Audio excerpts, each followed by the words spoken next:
কি আজকে 25 ডিসেম্বরে কি করছো রান্না করে? আজকে সবাই মিলে আমাদের বাড়িতে ছোটখাটো পিকনিক সবাই মিলে।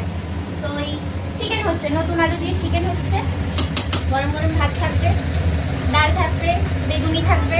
তো এই হচ্ছে, তাইটাই আমরা সেলিব্রেট করছি সবাই মিলে। কেক টেক খেয়েছি সন্ধ্যাবেলা, আর এখন চিকেন রান্না চলছে।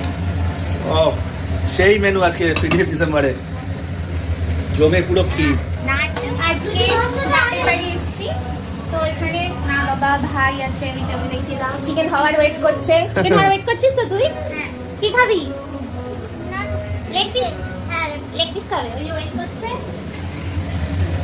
তো ওই আর কি, সবাই মিলে একটু আনন্দ হবে, এই জন্যই রান্না করা। আর কিছু না। আমার মা ভয় পাচ্ছিল আমাকে রান্না করতে দিতে, ভাবছি আমি পারবো না। আজকে মাকে দেখাবো যে আমি ভালো রান্না শিখে গেছি, একদম প্রো। হ্যাঁ প্রো হয়ে গেছি। আজকে আমি দেখাবো চিকেন রান্নার প্রো।